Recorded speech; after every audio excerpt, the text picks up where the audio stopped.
Empezó el plan piloto de retorno a clases semipresenciales en 77 centros educativos del país. En junio podría iniciar el proceso de vacunación en Guayaquil financiado por el municipio y la empresa privada. Las noticias en Televistazo con Tania Tinoco y Gabriela Baer.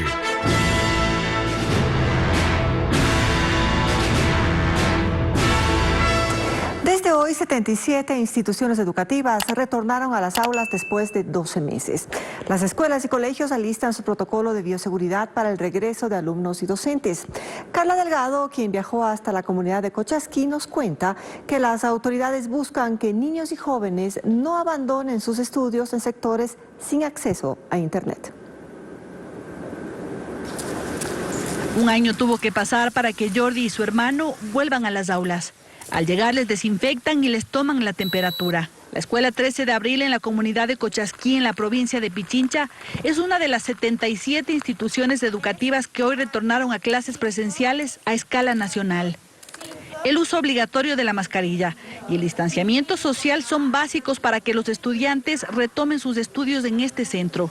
La viceministra de Educación, Isabel Maldonado, explica los requerimientos que reunieron estas escuelas a las que se les autorizó su apertura.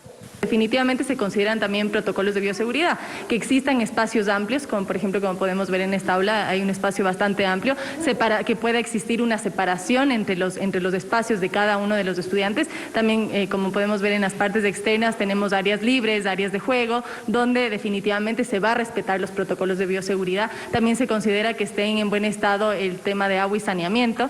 Sí. En esta escuela bidocente, solo 17 estudiantes retornaron a las aulas.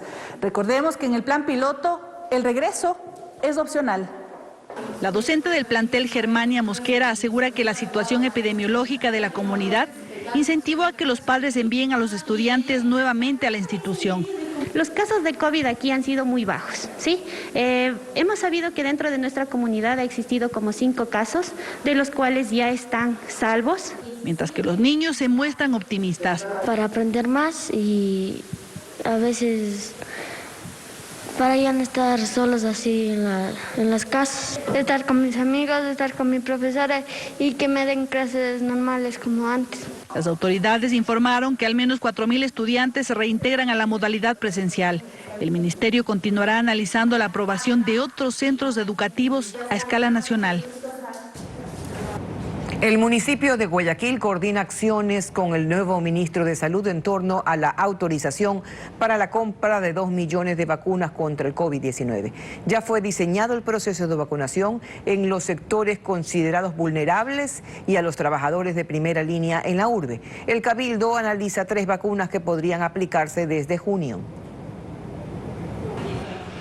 Se trata de las autoridades municipales que preparan el proceso de vacunación que se aplicará en Guayaquil a partir de junio, una vez que el gobierno autorice al Cabildo la compra de 2 millones de dosis de la vacuna contra COVID-19. La alcaldesa Cintia Viteri resaltó que se reunió con el presidente de la República, Lenín Moreno, para analizar los avances en torno al documento que permitirá la adquisición.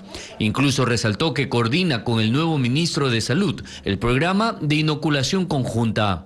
Coordinar con el nuevo ministro de Salud la fase de aplicación de las vacunas para no cruzarnos y para tener un sistema que nos permita que todos los guayaquileños puedan ver quién se vacunó y dónde se vacunó, es decir, será absolutamente transparente. La Comisión Técnica de Salud Municipal analiza las vacunas Sputnik 5, Sinovac y AstraZeneca. Una de ellas será escogida en las próximas horas. Las autoridades resaltaron que el proceso de compra duraría 3 meses y arrancaría una vez que reciban la autorización gubernamental. El programa de vacunación durará 1 mes y medio, explicó Vicente Tallano, quien está al frente de la mesa técnica creada para la vacunación. Ya estamos convocados precisamente para poder terminar de conformar la mesa de veeduría y los particulares logísticos. Explicaron que las personas en estado de vulnerabilidad serán las primeras en vacunarse y que se usará el padrón electoral para garantizar que los beneficiados vivan en Guayaquil. Seguimos informando. La directora de la cárcel zonal en Guayaquil, Alexandra Correa, renunció esta mañana a su cargo en medio de la crisis en el sistema penitenciario del país. William Young nos informa que la exfuncionaria participó este lunes en el Consejo Nacional de Seguridad, pero hablaremos de este tema más adelante, porque esta mañana se desarrolló la ceremonia de aniversario número 83 de la Policía Nacional.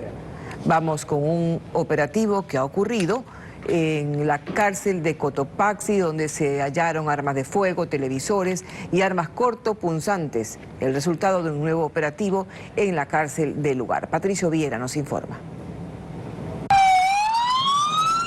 Este es el quinto operativo en apenas 4 días en la cárcel de Cotopaxi. Juan Carlos Salazar, comandante de la policía en esta provincia, revela los resultados. Una pistola marca Glock y además logramos decomisar plasmas de 55 pulgadas, armas punzantes como cuchillos, cortopunzantes, en las cuales estaban en poder de los PPLs, y por esa situación procedimos a hacer la requisa. 250 policías ingresaron a los pabellones de mediana y máxima seguridad, en algunos casos rompiendo los candados. Nuestro ingreso a los pabellones es el factor sorpresa, pero siempre y cuando respetemos el derecho de cada uno de los PPLs. Paul Montaluisa, gobernador de Cotopaxi encargado, señala que se había recuperado el control absoluto del centro, pero todos permanecen atentos a posibles novedades. Hemos integrado ya un puesto de mando con la Policía Nacional, con el Ejército, estamos atentos a lo que suceda. Los militares que custodiaban el ingreso se han retirado del sitio y el control de los exteriores quedó en manos de la policía. Esta mañana se desarrolló la ceremonia de aniversario número 83 de la Policía Nacional. Durante el evento se destacó la labor de los efectivos durante la pandemia del COVID-19. Las autoridades de gobierno y policía reiteraron que detrás de los enfrentamientos en las prisiones está el crimen internacional, por lo que urgen reformas para lograr superar la situación carcelaria. No somos la institución responsable de la custodia y del tratamiento. Los insospechados niveles de irracionalidad de estos últimos días en estos espacios obligan a revisar las políticas de seguridad penitenciaria, a considerar los presupuestos y a dotar de los recursos tecnológicos ante el flagelo de la corrupción y del narcoterrorismo que impacta en la efectividad normativa del Estado de Derecho. La crisis del sistema penitenciario es el síntoma de un problema mayor, llamado crimen organizado, que azota al mundo, pero sobre todo a nuestra región. Sé que como ayer, hoy responderán ante este desafío con la vocación y profesionalismo hasta vencer esta amenaza. La directora de la cárcel zonal en Guayaquil, Alexandra Correa, renunció esta mañana a su cargo en medio de la crisis en el sistema penitenciario del país, tal como habíamos anunciado. William Young nos informa que la exfuncionaria participó en el Consejo de Seguridad Provincial en la Gobernación del Guayas este lunes. Este lunes fue su última aparición pública como directora de la cárcel Zonal 8 en Guayaquil. El SNAI está comprometido siempre con la seguridad de los centros, así que siempre se lleva a cabo mesas de trabajo y se está trabajando en incrementar las seguridades de los centros como tales.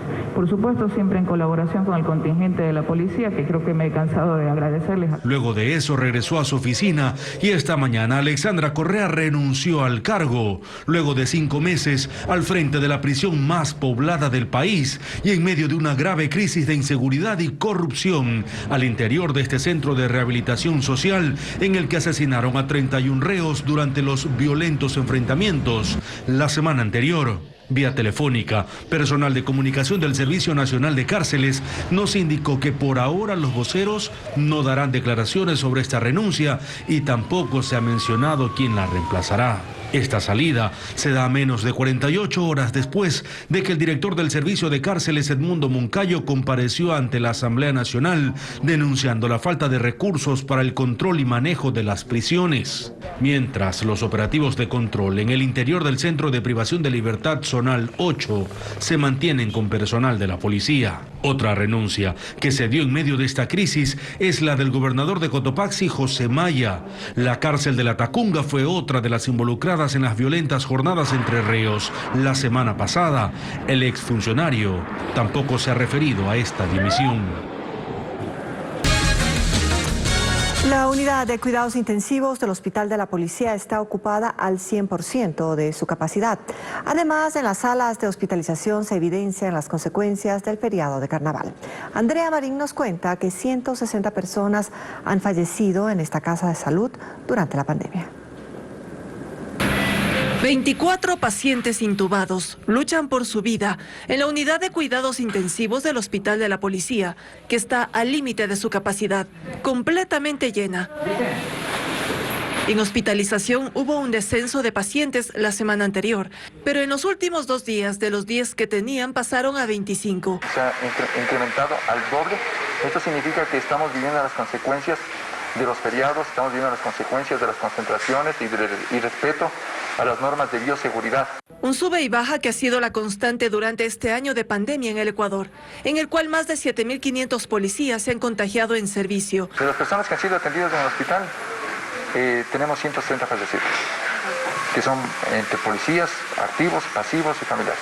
Y en cuanto al personal de salud del Hospital de la Policía, el 30% contrajo el virus, 200 personas en total. Una de ellas es Narcisa, enfermera de esta casa de salud. Es muy doloroso, los síntomas son muy fuertes, es el dolor de cabeza, el dolor de espalda, la falta de respiración. En mi domicilio, gracias a Dios, fue que me recuperé. En 15 días y estuve nuevamente prestando mis servicios aquí en el hospital.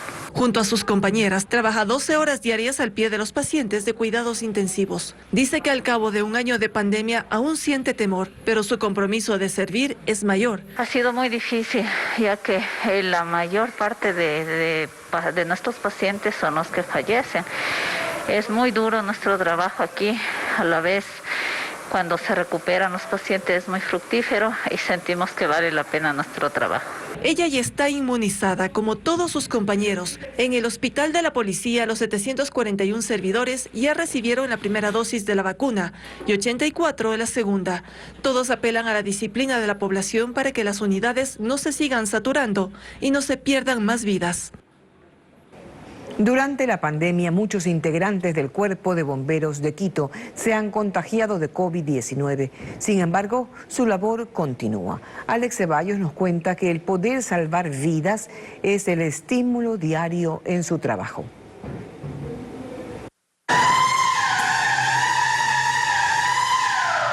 Cuando el coronavirus paralizaba las actividades y confinaba a todos, había alguien que se equipaba, hacía sonar la sirena y corría a ayudar.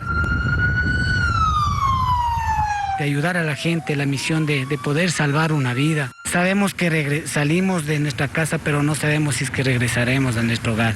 El teniente Danilo Mendoza del Cuerpo de Bomberos de Quito afirma que se contagió 2 veces de COVID-19, pero la vida le permitió volver a hacer lo que ama. Las emergencias nunca pararon. Incendios, transporte de pacientes, deslizamientos de estructuras. En esta casa que algunas personas lamentablemente habían estado ya contagiadas y por eso es lo que algunas personas de nuestros compañeros también salieron contagiados al atender a estas personas. El incendio en el mercado mayorista puso a prueba su preparación como bombero y los cuidados de bioseguridad. Este uniformado, oriundo de Imbabura, afirma que a veces sintió que las fuerzas se terminaban. En medio de los contagios, pensó en sus padres. Tenemos cansancio, tenemos familia también, sí que nosotros debemos regresar sanos y salvos a nuestros hogares, pero beneficiosamente no nos ha pasado nada. Trabajan jornadas de 24 horas, tienen sus propios dormitorios y cuando la situación lo permite, ellos mismos cocinan. Nos enfrentamos a cualquier situación, nos entrenamos para cualquier situación y sobre todo nunca me voy a arrepentir de poder salvar una vida. Todos saben que la pandemia continúa, que debemos cuidarnos y que el rescate debe seguir.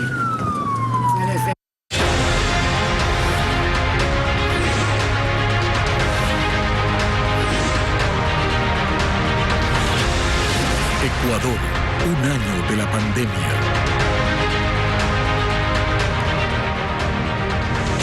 A un año de la pandemia en el país, la economía busca recuperarse.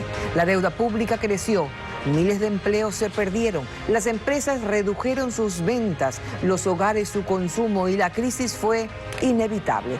Juan Carlos Aisprúa nos detalla algunas cifras del impacto del COVID-19 en las finanzas de Ecuador. Hace un año el virus se comenzaba a propagar a escala nacional.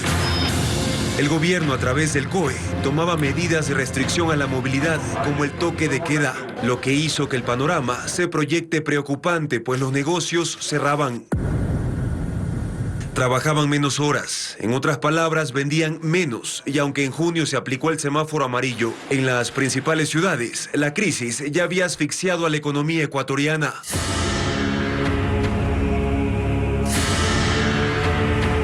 La Cámara de Industrias y Producción estima que las ventas se redujeron en casi 18.000 millones de dólares, un 13,7% menos que en 2019. Vemos como el sector del turismo, el sector de restaurantes, el sector de comercio, el sector de bares, el sector de todo lo que implica la economía desde el punto de vista de relacionamiento social, ha vivido meses realmente muy, muy duros. Esas pérdidas provocaron el despido de miles de personas de las empresas, principalmente entre los meses de marzo, abril y mayo. La realidad en las calles se reflejaba en las cifras del Instituto de Estadística y Censos INEC, que registró que las 5.151.000 personas sin empleo adecuado en 2019 pasaron a ser 5.348.000 hasta septiembre de 2020. Las tienditas, los carritos, los pescadores. Fue un año, como tú mencionabas al inicio, un año catastrófico.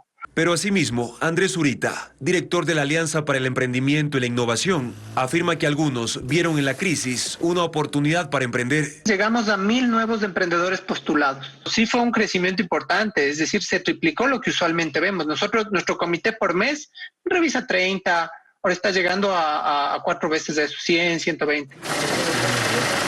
Mientras tanto, el Estado no contaba con los recursos para sostener el aparato fiscal, principalmente pago de sueldos y las deudas con los gobiernos seccionales y proveedores. Como préstamos de organismos multilaterales, llegaron más de 7.000 millones de dólares, la mayoría del Fondo Monetario Internacional, generando más compromisos financieros para el país.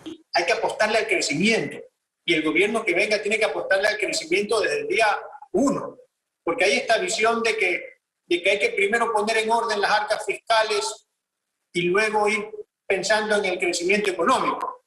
Si queremos terminar con el desempleo, si queremos terminar con el subempleo, tenemos que tomar medidas que hagan que la economía crezca.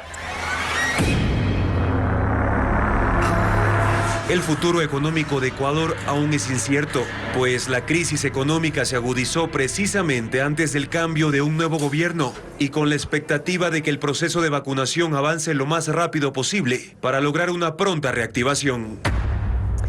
En otros temas, el presidente Lenín Moreno cuestionó al Consejo de Administración Legislativa que rechazó por segunda vez el proyecto de ley para defensa de la dolarización.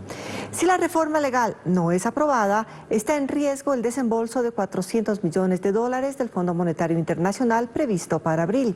Paul Romero con este informe. El presidente Lenín Moreno reaccionó ante la decisión del Consejo de Administración Legislativa CAL, que por segunda ocasión en menos de un mes rechazó el proyecto económico urgente para la defensa de la dolarización y autonomía del Banco Central. Moreno escribió en su cuenta de Twitter: la Asamblea tiene la potestad y responsabilidad de tratar un proyecto de ley. Solo luego de eso debe pronunciarse para aprobarla o negarla, pero la Asamblea no puede, a través de un órgano administrativo conformado por 7 legisladores, rehuir su responsabilidad de analizar y tratar una ley, más todavía si se trata de una ley económica urgente. Esta no es la primera acción que se ha tomado en este término, son 9 leyes que ya la Asamblea en algún momento dado ha no calificado por algún vicio de inconstitucionalidad. Según el constitucionalista Ismael Quintana, el CAL no tiene atribuciones para calificar la legalidad de un proyecto. Inadmitir al trámite un proyecto de ley en base a acusaciones de fondo o de inconstitucionalidad que van más allá de los aspectos formales es una decisión abiertamente ilegal, arbitraria y contraria a la Constitución. ¿Pero qué está en juego en materia económica para el país? La reforma es parte del acuerdo suscrito entre el gobierno y el Fondo Monetario Internacional. De su aprobación a corto plazo, para el 15 de abril, depende un desembolso de $400 millones. Sin embargo, para el exministro de Finanzas Fausto Ortiz, el gobierno aún podría gestionar estos recursos. Los podría recibir el gobierno para atender las obras sociales y que ha coordinado con el Fondo Monetario, que sean atendidos con esos recursos, toda vez que el gobierno ha hecho su tarea de presentar a la Asamblea Nacional el proyecto de ley. Pero el riesgo se generaría a largo plazo, cuando el país tenga un nuevo gobierno. Que el programa se quede trunco y Ecuador pueda perder la posibilidad de recibir $1.100 millones en el 2021 por parte del Fondo Monetario y 1.000 millones adicionales en el 2022. El proyecto de ley del Ejecutivo busca la independencia del Banco Central y blindar sus reservas para que los gobiernos de turno no puedan utilizar para gasto público. Gracias por continuar en la sintonía de Televistazo. En 4 días se reportan 10 muertes violentas entre Guayaquil y Durán. Casi todos los asesinatos se dieron con armas de fuego e involucran a personas con antecedentes penales. Las autoridades aún investigan si estos hechos tienen que ver con la violencia carcelaria suscitada en la última semana. José Carlos Alvarado nos trae más datos. Ocurrió durante la madrugada de este martes en la cooperativa Voluntad de Dios, en el noroeste de Guayaquil. Una mujer junto a sus sobrinos se movilizaban en una motocicleta por este sector. Momentos después, varios sujetos en moto los abordaron y dispararon varias veces contra las víctimas. Según las autoridades, la mujer registraba una boleta de detención y en su domicilio se halló droga. Existe una persona testiga que DINASED ya está realizando las entrevistas necesarias con la finalidad de determinar el móvil del caso. Este es uno de los últimos crímenes reportados en medio de un repunte de violencia entre Guayaquil y Durán, debido a que desde el viernes hasta este martes se registran 10 muertes violentas en varios sectores. El mayor Miguel Egas de la DINASED detalla que algunas de las víctimas de estos sucesos registran antecedentes penales. Muchos de ellos sí tienen antecedentes diversos, por drogas, por robos, por captación de cosas, por tenencia de armas de fuego. Es diverso los antecedentes, pero la mayoría tenían. Entre enero y febrero de 2020, la zona 8, que comprende Guayaquil, Durán y San Borondón, registró 64 muertes violentas. Durante el mismo periodo en este año, ya se contabilizan 71 asesinatos. La policía identifica algunos de los sectores más conflictivos. Siempre ha sido el sector sur, Portete, Durán. Se sigue manteniendo esta tendencia, este tipo de interacción. Egas recalca que aún están investigando si este aumento de casos tiene relación con la disputa entre bandas que dejó una ola de violencia en 4 cárceles del país durante la semana anterior. Anoche una pareja fue encontrada sin vida dentro de una vivienda del norte de Guayaquil. Por la forma en la que hallaron los cuerpos, los investigadores presumen que se trata de un femicidio y suicidio. Fue un hecho que alteró la noche en el sector de Sauces 9, en el norte de Guayaquil. En el interior de una vivienda habían quedado los cuerpos colgados de una pareja. Según el fiscal de turno, todo apunta a que se trataría de un femicidio y posterior suicidio. Se establece que fue una pareja de convivientes que tenían problemas intrafamiliares. De acuerdo a las primeras versiones, dice que el esposo asesinó a la señora en el baño, posterior pues salió del baño viendo que estaba muerta y se colgó. Agentes de criminalística y de la Dirección Nacional de Muertes Violentas recogían indicios para esclarecer estas muertes. Familiares de las víctimas llegaron al sitio, pero evitaron dar declaraciones. Los cadáveres de la pareja fueron llevados hasta la morgue, en medio de la consternación de sus vecinos. Continuamos. Varios equipos de video fueron robados de un vehículo que se encontraba estacionado en un hotel en la ciudad de Ibarra. Cámaras de seguridad registraron este hecho. Ocurrió en los exteriores de un conocido hotel de la ciudad de Ibarra. En este video de las cámaras de seguridad se observa cómo un hombre de buzo blanco y pantalón negro se acerca a este vehículo y observa detenidamente en su interior e identifica su objetivo. Inmediatamente se aleja del automotor. Sin embargo, a los pocos minutos el mismo sujeto regresa y en un segundo logra romper el vidrio del vehículo, lo retira y se mete al carro de donde se sustrae un trípode, una cámara, una maleta y varios equipos de televisión. El video permite identificar fácilmente al sujeto que había perpetrado el robo. El perjuicio en este caso ascendería a más de $4.000. La policía de Ibarra al momento está tras la pista del ladrón. El Consejo Nacional Electoral proclamó los resultados de parlamentarios andinos y asambleístas por el exterior. Si no hay impugnaciones, algunos legisladores se reeligen y otros pasan al organismo regional. Patricio Díaz nos cuenta quiénes son. Con la proclamación de resultados de parlamentarios andinos, las cosas quedan así. Verónica Arias, quien era asambleísta, va ahora al organismo regional. Virgilio Hernández regresa a la función pública. Miriam Cisneros representará a Pachacutic. Cristina Reyes pasa de la asamblea a esta institución. Y por Izquierda Democrática llega Paul de Saint Blanc. Cristina Reyes reconoce la falta de información y promoción sobre el trabajo del organismo, pero resalta sus funciones. Un objetivo de integración en función del interés económico del país, de las posibilidades académicas del Ecuador, de las posibilidades de promover nuestro turismo y de mayores oportunidades en el ámbito de comercio. Los retos para los nuevos parlamentarios andinos son grandes, dice Reyes. Un trabajo mucho más activo y de mayor experiencia, quienes vamos a conformar el Parlamento andino por nuestra experiencia en la Asamblea Nacional. Tres ex asambleístas, hoy somos parte de este organismo suprarregional. El Pleno del CNE también proclamó resultados de asambleístas en el exterior, que si no hay objeciones serían: por Europa, Gustavo Mateus y Esther Cuesta, de UNES. Cuesta se reelige en el cargo. Por Estados Unidos irían Mónica Palacios, de UNES, y Ángel Maita, de Pachacutic. Mientras, por América Latina, se reelige Mauricio Zambrano, de UNES, y obtiene un curul Juan Fernando Flores, de CREO. Efectivamente, y eso nos pone a nosotros, siendo la única curul que alcanzamos por el exterior, una responsabilidad doble, porque no solo vamos a representar a los ecuatorianos de América Latina, el Caribe y África, sino que nosotros vamos a ser la voz de esos más de 3 millones de ecuatorianos.